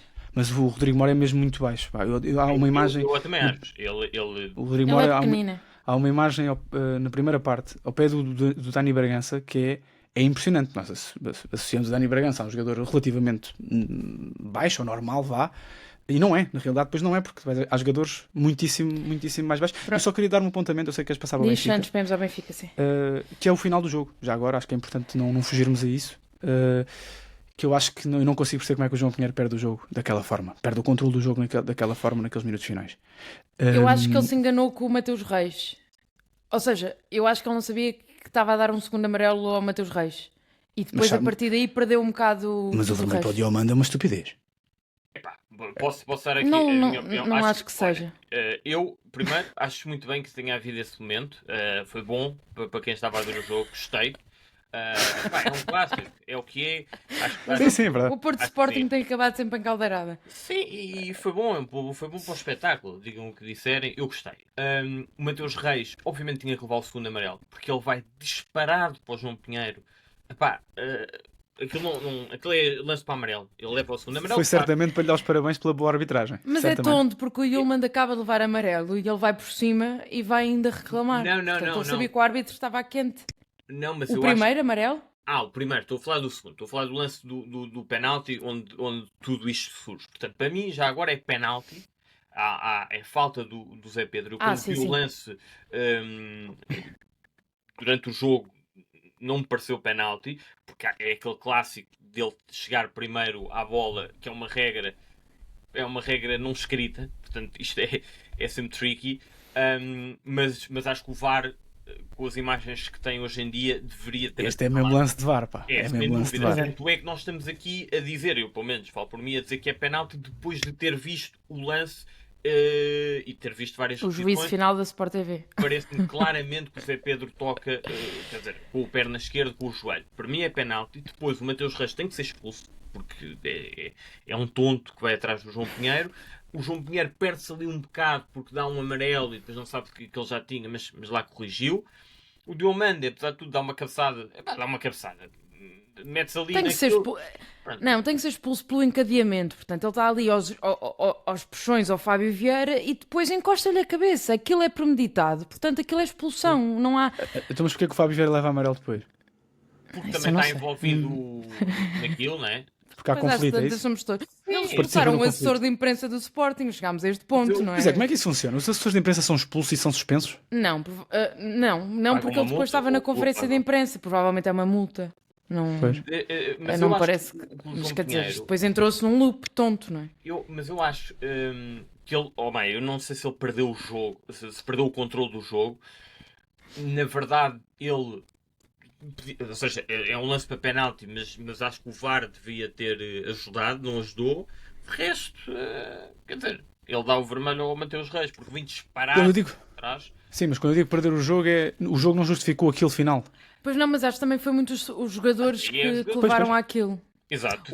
Nisto o Sporting tem que ser muito mais frio. Não faz sentido perder 2 jogadores e ainda amarelar o Yulman, que até é um jogador que está sempre a levar amarelos, não precisa de levar mais neste tipo de situações. Tem que haver mais frieza da parte dos jogadores. Eu percebo que é quente, mas... o Mateus Reis. Aqui o Mateus Reis entra, é um jogador que entra na segunda parte. Não pode, obviamente que ele sabe que está a jogar no Dragão e portanto ele mesmo há um historial, mas tem que ser mais crescido, sinceramente. E o Sporting, há um empate, não é? O Sporting não está a perder, não ia ficar com a liderança nada, portanto... Rita, só uma nota, que aqui eu também às vezes tenho sentido isto no Sporting, que para além da falta que fazem em campo como jogadores de futebol, Nuno Santos, Pedro Gonçalves, Gyökeres são jogadores muito importantes para Yulman não estar tão sozinho neste papel. Porque já não há Coates, Gonçalo Inácio não me parece ser esse tipo de líder. É uma equipa que me parece que tem uma referência muito grande naquilo que é falar com o árbitro ou mandar vir com os jogadores ou mandar vir com os adversários. Eu acho que faltam nesta equipa neste 11 do Sporting, que é muito jovem, ainda sendo mais a falta de jogadores como Pedro Gonçalves ou como Nuno Santos, que quer queremos, quer não, para além de muito ratos, são muito chatos. E, portanto... O Nuno Santos tinha varrido aquilo tudo. Mas nenhum deles, nem o Yulman, com um amarelo, fariam o que o Mateus Reis fez. Portanto, o Mateus Reis é tonto. Epá, é verdade. Depois ontem mudou a fotografia de perfil do Instagram, não sei se viram. Não, mas o que eu quero dizer é que é mesmo tonto. Aquilo Há jogadores, por exemplo, eu acho que o Yulman faz muito bem falar com os árbitros, ou seja, ele é o capitão, isto faz parte do jogo, mas tu só podes fazer aquilo se conseguires ter discernimento e se fores um jogador inteligente. Tu tendo amarelo, não vais disparado ao árbitro como se fosses... Aquilo Eu, se fosse o João Pinheiro, mandava logo o gajo dar uma volta também. Pá, mas quem és tu, meu? Fazia correr como se... Não é? Volta É um bom ponto. atrás. Claro, aquilo é vermelho, é segundo amarelo, evidente.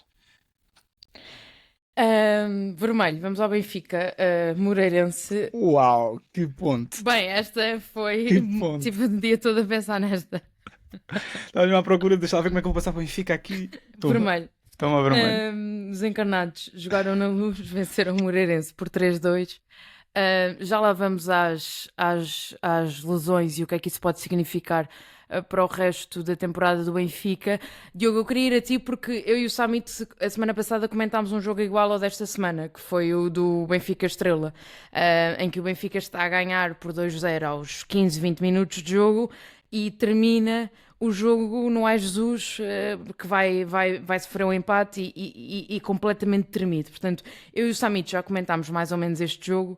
Queria ouvir a tua... O Samit, a semana passada, perguntou-me o que é que eu encontrava como explicação para este desacerto do Benfica. Entre nós os três fomos falando, e tu ouviste certamente, entre alguma falta de... algum desleixo, erros dos jogadores, e também aqui alguma falta de atitude competitiva da equipa. A ti, e depois de mais uma semana em que isto volta a acontecer, o que é que te parece que está a acontecer? É isso, não há evolução. Acho que mas isto eu canso-me de dizer, depois vocês vêm me dizer que a culpa não é do Bruno Lage, ou que o Bruno Lage não é o único responsável. O Bruno Lage, a equipa, ele não é o único responsável, atenção, claramente não é o único responsável, quero deixar já isso bem assente. Agora não há nenhuma evolução futebolística, a equipa não melhora futebolisticamente, a equipa futebolisticamente, competitivamente, é uma equipa que eu acho que na Europa tem dado bons sinais do ponto de vista competitivo e de organização defensiva e ofensiva. Acho que é uma equipa que consegue na Europa ter esse foco. Não consigo perceber o jogo na Reboleira e o jogo ontem, o desleixo total, a forma como a equipa desliga muito rapidamente do ponto de vista competitivo. E já agora, eu acho que o Benfica ontem tem sorte do lance do Florentino não ter sido marcado penalti, porque eu acho que o jogo acabava empatado. Acho não, se aquela bola, se é penalti e o Moreirense por acaso marca, eu acho que o Benfica não tinha nenhuma força anímica para ir lá marcar mais um golo. E acho que há também da bancada, e isso tem impacto no Estádio da Luz, há uma desconfiança gritante para o futebol do Benfica, para os jogadores e para o treinador do Benfica, que é uma coisa que está ali muito, muito tenue, e que ao mínimo empate, mínima derrota, voltam aos assobios. Ontem houve assobios quando o Benfica está a ganhar 3-1, há assobios ao Turbine, porque o Turbine demorou demasiado tempo a sair a jogar, não foi uma, não foram duas, foram 3 ou 4 vezes. Portanto, há aqui uma desconfiança que está aqui quase em ebulição, está aqui no ponto quase de começar a ferver. Não, isto vai acontecendo rapidamente, a coisa ferve, e há um empate ou uma derrota e portanto voltam os protestos. Acho que ninguém confia muito no trabalho que está a ser realizado, sinceramente. Acho que já falámos aqui mesmo dentro do campo o que é que o Benfica faz, o que é que o Benfica não faz, o que é que os médios do Benfica fazem, o que é que os avançados do Benfica fazem, ou os defesas do Benfica fazem. O que eu noto é que não há nenhuma evolução, o Benfica não melhorou, não há nenhum ponto.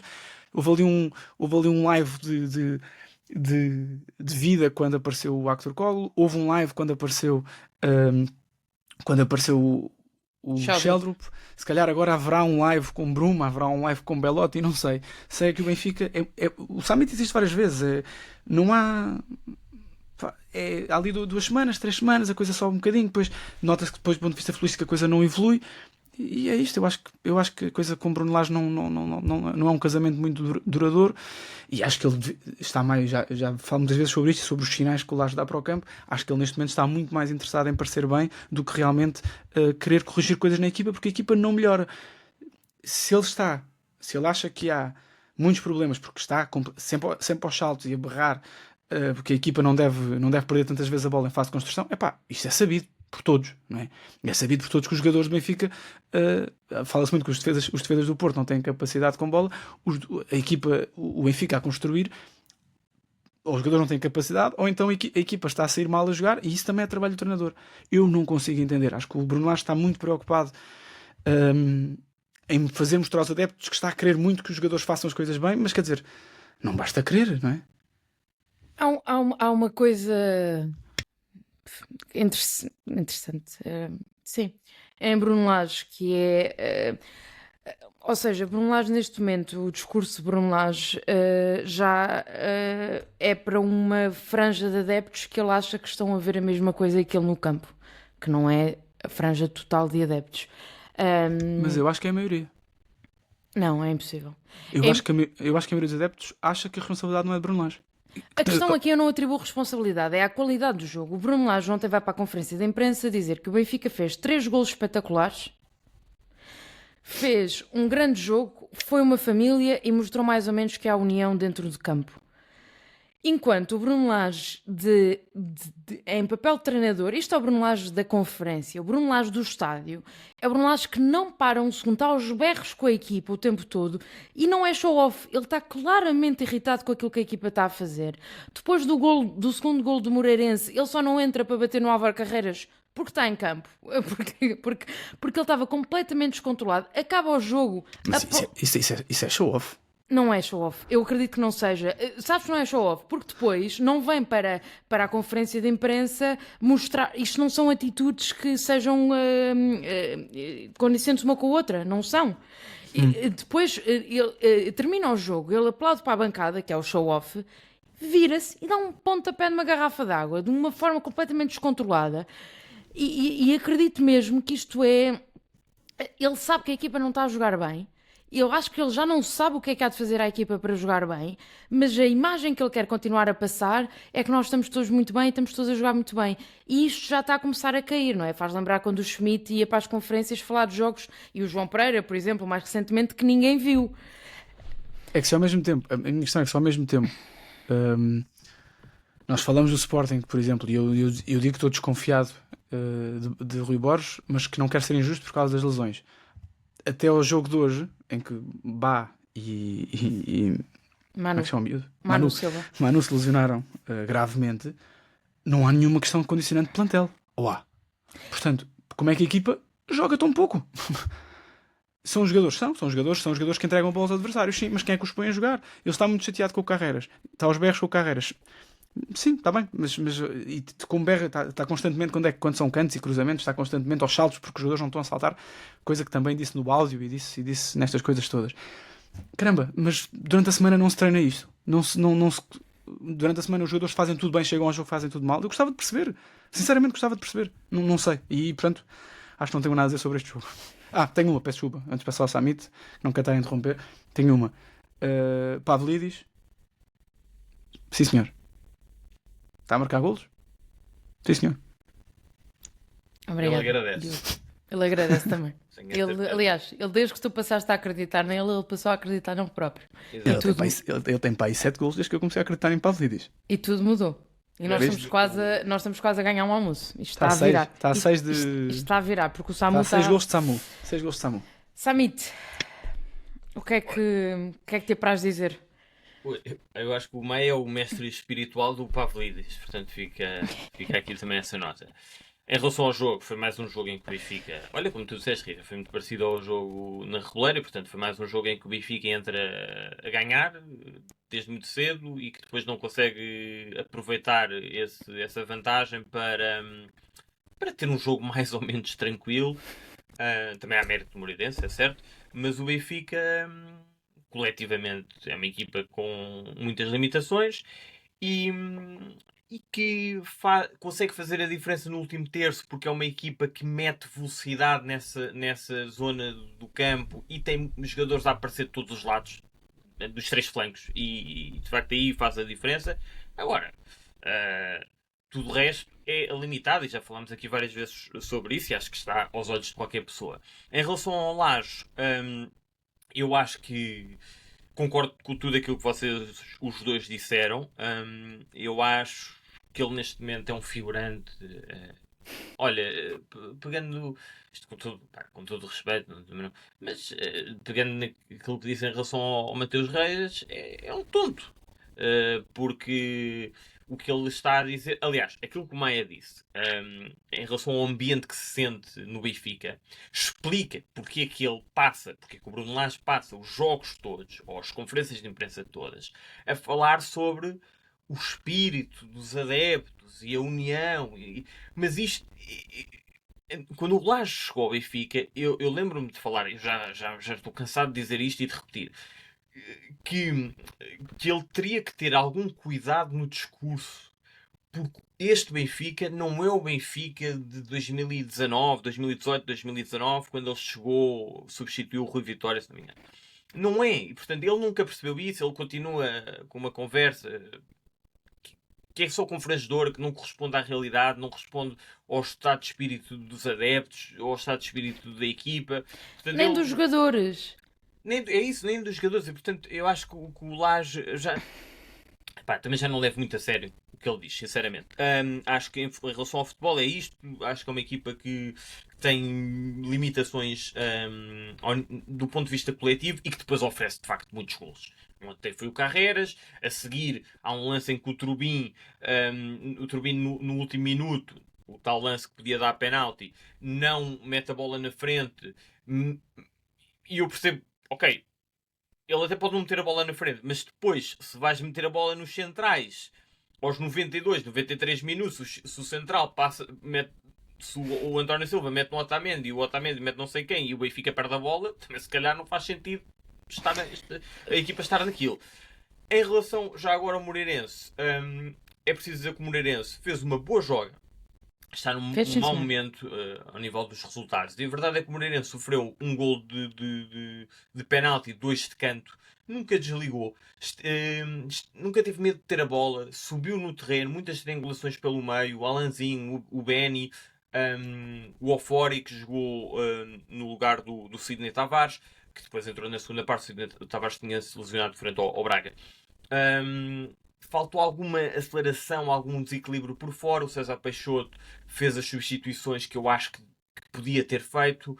É importante também relembrar que o Moreirense ficou sem o Madsen, foi vendido, que era um dos melhores jogadores do Moreirense, e que o Pedro Santos, extremo, está emprestado pelo Benfica e portanto não podia jogar neste jogo. Mas o César Peixoto deu esse abanão na segunda parte. Não é que o Moreirense tivesse... Até acho que teve melhor na primeira parte do que na segunda, com bola. E depois das substituições baixou um bocadinho. Mas também entraram vários reforços que claramente exatamente, não estão ainda. Mas eu acho que assim, acho que o efeito não foi o melhor, mas percebo que ele tenha tentado mexer com o jogo, principalmente na frente. Ele mudou toda a gente na frente, lançou... Sim. Exatamente, e como tu estavas a dizer, todos eles, 3 dos 4 eram reforços. O próprio Rodrigues também é reforço. O Teguia. O Cédric Teguia, sim. Exatamente, veio da segunda Liga Espanhola, é formado no Atlético. Ainda sacou lá uns bons cruzamentos. O Jorquera também vem da segunda Liga Espanhola. O jogador que jogou pelo lado esquerdo, depois na segunda parte.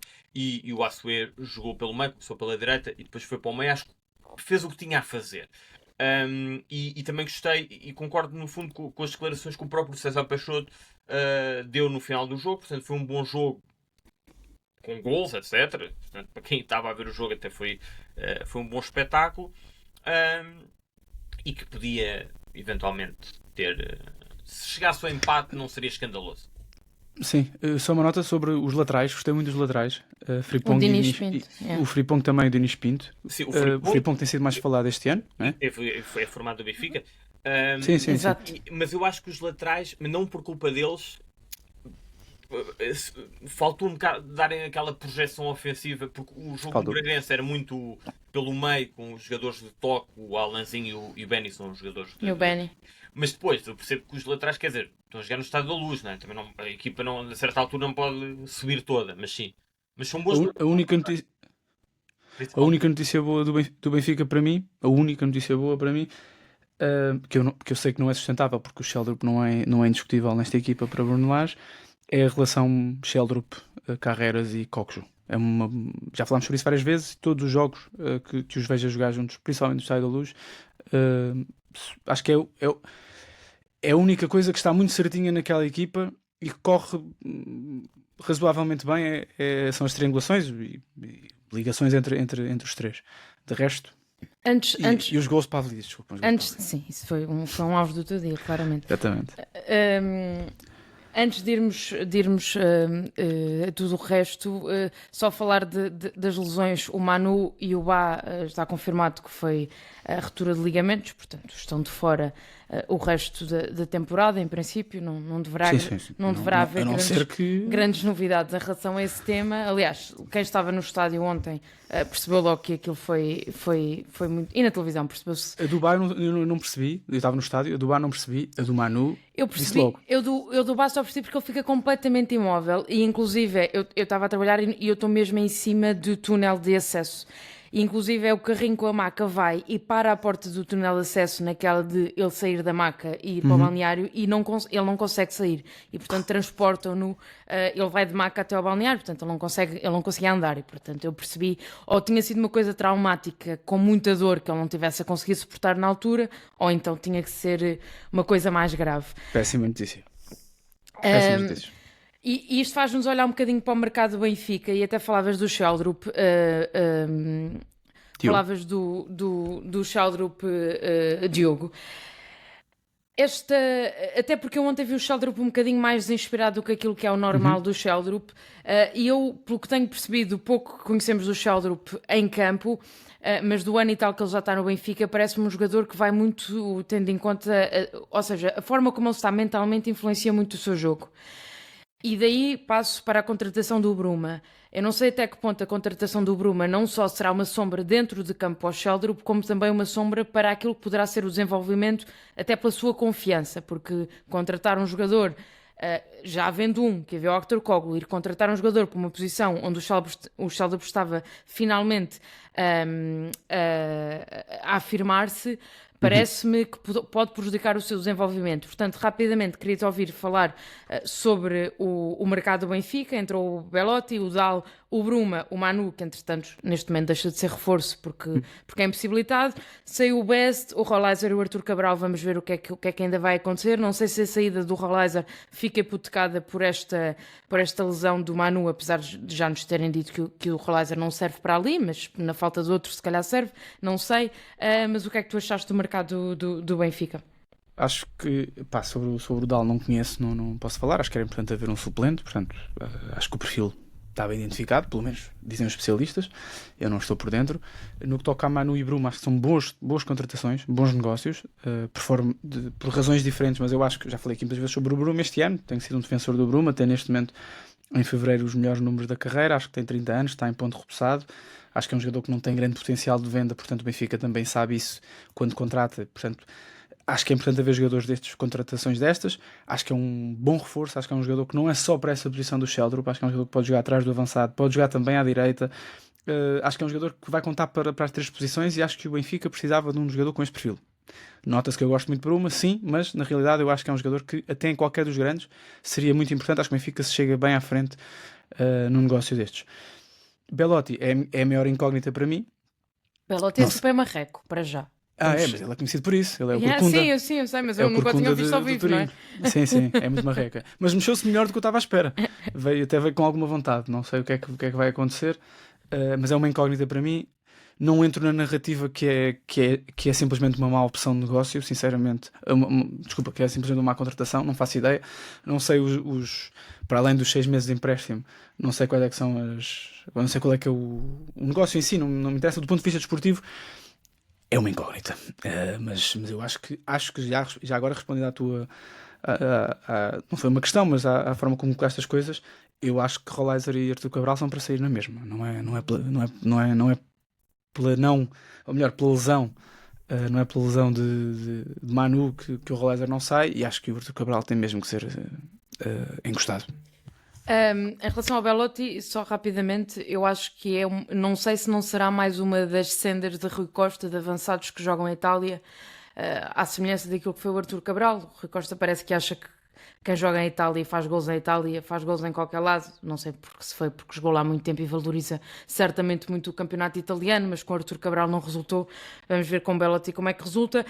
O único apontamento que tenho em relação ao mercado do Benfica, em termos de que não fazer sentido é a manutenção do empréstimo de Renato Sanches, não faz qualquer sentido. Se fosse outro tipo de jogador tinha sido recambiado, só fica porque é o Renato e porque há aqui uma gratidão ou uma dívida qualquer de Rui Costa em relação ao Renato, ou uma promessa que foi feita. De resto, concordo com aquilo que disseste. Samit. Sim, e duas coisas. Não é claro que o Belotti marca assim tantos golos, mesmo em Itália, porque os números dele não são grande coisa, e eu já vi o Belotti, principalmente nesta última fase, na Roma, por causa do Mourinho, e tenho muitas dúvidas, e acho que o processo Belotti e Artur Cabral é meio absurdo. No Benfica, o Manu e Bruma parecem bons negócios, e faltou contratar um lateral direito. Era um problema que estava identificado, aparentemente. Isto é, um lateral direito, nem que seja para estar no plantel. Acho que o Tomás Araújo neste momento cumpre muito bem, mas era interessante para o Benfica ter mais uma opção, até porque o Pá não faz mais do que 5, 6 jogos seguidos. Só duas notas em relação ao Sporting e ao Porto. Acho que o Sporting contrata para uma posição que precisava, portanto o Rui Silva para a baliza, precisava de experiência, precisava de serenidade, sobretudo serenidade na baliza, e aparentemente foi isso que quis. O Biel é um extremo, portanto não o conheço, vem do Bahia, mas o Sporting também precisava de um extremo e foi contratá-lo. Parece rápido, tecnicista, é um jogador, portanto é um extremo esquerdo destro, portanto vai muitas vezes por dentro, pode ser um jogador interessante. O Porto perde o seu melhor jogador, o Nico Gonzalez, e perde o único extremo que tinha no plantel, porque o Gonçalo Borges não me parece jogador para o Porto, e portanto perdeu o Galeno, perdeu o Nico Gonzalez. Apesar de tudo, vai contratar um extremo que eu não conheço, o William Gomes, mas aparentemente os adeptos do São Paulo estão irritados com a sua saída.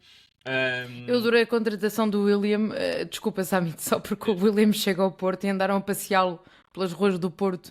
Ele parecia aquele youtuber brasileiro, o Luva de Pedreira, ou o que é que era. Fizeram vlogs e tudo. Ele parecia aqueles youtubers brasileiros, depois ele fez um vídeo a falar e não parecia um jogador, mas se calhar é multifacetado, não sei. E mas entrou já. Eu por acaso não apanhei isso, mas já entrou. E entrou bem. E entrou bem, sim, com pouco ritmo, mas entrou bem. É um jogador que dizem que é uma promessa do futebol brasileiro, mas vamos ver. E depois há o Tomás Pérez, que eu também não conheço, que pode ser esse jogador para jogar entre os centrais. De qualquer das formas, acho que o Porto, acho que o Benfica não resolveu a questão do lateral direito, o Sporting resolveu a questão do guarda-redes, e o Porto fica a dúvida em relação ao extremo, sobretudo ao extremo, porque não tinha muitos, perdeu o Galeno, e é preciso, acho que vamos ter que ver como é que o William Gomes entra nesta equipa já. Já agora, também, do ponto de vista de negócio, acho que são dois bons negócios que o Porto faz, com o Galeno e com o Nico Gonzalez, os negócios possíveis, diria. É isso. Mas do ponto de vista imediato, acho que abdica um bocadinho do ponto de vista desportivo, talvez, porque não consegue trazer garantias, ou não há garantias nos jogadores que foram contratados. Mas redefine prioridades, claramente. A prioridade do Porto era fazer dinheiro e foi isso que fez, e fez muito. E são dois negócios que o Porto não podia recusar. Não podia recusar. O Galeno já tinha caído uma vez. Sim, o Galeno, porque 50 milhões pelo Galeno é um ótimo negócio. É o melhor negócio. E Nico Gonzalez porque é o Man City do Guardiola que está a chamar o Nico Gonzalez, e portanto imagino que o Porto não consiga estar a fazer. Aliás, o Guardiola disse ontem ou hoje que já acompanhava o Nico desde os tempos dele do Barça e que na altura tentaram trazê-lo e não conseguiram. Portanto, claramente era um desejo de Guardiola e portanto contra isso não é possível dizer muita coisa. O Porto abdica um bocadinho do projeto competitivo, claramente. Em termos do Sporting, acho que o Sporting a única coisa que ficou a faltar foi um lateral. Se bem que o Fresneda de repente está a corresponder muito bem, mas o Sporting, não nos podemos esquecer que o Sporting tinha pelo menos dois alvos completamente identificados para a lateral que não conseguiu. Portanto, isso também é um falhanço de mercado nesse aspecto. Sim, e não sei quais é, pelo menos o Alberto Costa, não é? O outro o Alberto, sim. Não sei quem é que é o segundo, mas o... Era o espanhol do Levante. Exatamente, o Garcia, não sei... Sim. Garcia, sim. era de facto assumido pelo próprio Sporting que precisavam, e precisam, mesmo que o Fresneda agora esteja bem, até precisavam de mais uma opção para o plantel. O Sporting tinha essa necessidade. Em suma, em relação aos mercados é isto. Samit, antes de terminarmos, queria-te... Eu sei que tens um Cantona para nós. E, portanto... Não posso dar o meu destaque nacional? Só um? O Santa Clara? Obrigado, podes continuar, siga. Todos lemos o tweet. Santa Clara está a 5 pontos do Porto. É histórico, apesar de tudo. Eu sei que isto é brincadeira. Estou a brincar, nós vamos sim. com isto, mas o Santa Clara o Santa Clara, já agora eu reforcei a idade do Kenda, eu reforço que o Santa Clara subiu este ano. Pronto, é só isso. Grande trabalho, Vasco Matos. Acho que neste momento já não é treinador para Braga. Acho que neste momento já tem marcado para outros até para outros países. Fala-se do Flamengo. Botafogo, acho. Botafogo, desculpa, sim. Não sei em Portugal, também não sei se é treinador já para um dos grandes, mas acho que neste momento já não vai para a segunda linha Vitória-Braga. Acho que neste momento já tem outro mercado fora. Até porque eu acho que Carvalhal não fica para o ano em Braga. Acho que seria uma opção clara, típica de António Salvador. E pronto, acho que acabará por ser João Pereira ou César Peixoto, não sei, vamos ver. É só para dar este destaque, mais uma vitória difícil, um jogo difícil, são sempre difíceis, todos os jogos para Santa Clara são difíceis, é uma equipa muito honesta por acaso, e tem 2 vitórias consecutivas. A semana passada já queria ter falado sobre isso, a vitória contra o Casa Pia é uma ótima vitória já agora, e depois ganha também um jogo difícil contra o AVS que também não está fácil. E joga para a semana com o Benfica, vamos ver, nos Açores. É verdade. Samit. Olha, por estarmos em semana de competições europeias, o Cantona é a influência que o Wolverhampton teve na criação da Liga dos Campeões. E a história remonta aos anos 50, mais precisamente 54, quando o Wolves foi campeão inglês. E nesse ano convidou vários clubes europeus e até sul-americanos para jogarem amigáveis no seu estádio. E houve um em particular, em dezembro de 54, que acabou por marcar a história do futebol europeu, que foi frente ao Honvéd, do Puskás. Portanto, de um lado tínhamos o campeão inglês, do outro o campeão húngaro, não só do Puskás, mas de outras estrelas também da seleção húngara, que tinha ganho no ano anterior à Inglaterra em Wembley, e portanto esse jogo foi visto como uma desforra. O Wolves ganhou, relembro, em 54, e a imprensa ganhou por 3-2, e a imprensa proclamou-os campeões do mundo.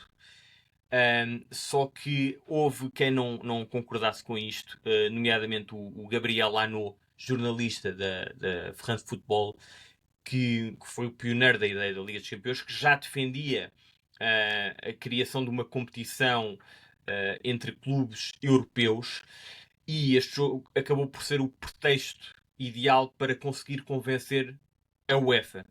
E foi isso que aconteceu. Portanto, a Liga dos Campeões, a primeira edição da Liga dos Campeões aconteceu 2 anos depois, em 55-56.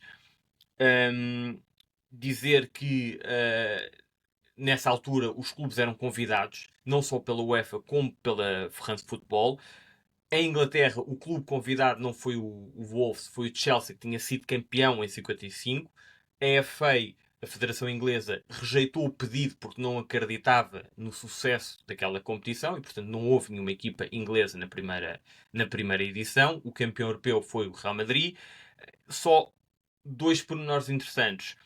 O primeiro jogo de sempre aconteceu em Portugal, um Sporting Partizan, no Estádio Nacional, não no Estádio José Alvalade, que estava ainda em construção.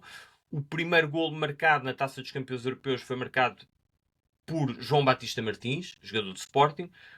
E o Wolverhampton só participou 2 vezes na Taça dos Campeões Europeus, no final da década de 50, e apesar de nunca ter tido sucesso na competição, é uma equipa que está, por este motivo, na história da Taça dos Campeões Europeus, na Liga dos Campeões, neste momento. E, portanto, fica aqui a história do Wolverhampton, campeão mundial de 54. Olha, não fazia ideia. Bela história. Não, estamos em semana de Liga dos Campeões, mas é interessante porque... Falar nisso, o que acham que vão ser os resultados? Benfica e Sporting. Sporting acho que ganha ao Dortmund. O Dortmund ontem perdeu com o Stuttgart a 2-1. Sim, mas estão claramente focados na Champions. Não Sim, sei porque estão focados. eu acho que é um Dortmund pá, apesar de tudo é o Dortmund. Cá, em Alvalade, eu acho que vão empatar lá e que em Alvalade ganham, tipo um 2-1. Achas que o Sporting elimina o Dortmund? Acho que sim. E achas que o Benfica eliminou o Mónaco? Acho que sim, pela segunda mão ser na Luz. Então as duas equipas portuguesas passam para Rita Silva Vieira, é isso? Sim, estou confiante. Samit? Acho que o Sporting é eliminado pelo Dortmund e o Benfica passa o Mónaco também muito nessa lógica de ter a segunda mão em casa. Isto é engraçado porque eu achava que o Benfica ia ser eliminado no jogo das Juventus, mas agora tendo em conta que joga frente ao Mónaco e o Mónaco é uma equipa, mas é que o Mónaco vai jogar o jogo pelo jogo. Isto pode cair para um lado como para o outro, mas acho que o Benfica tem mais hipóteses neste momento.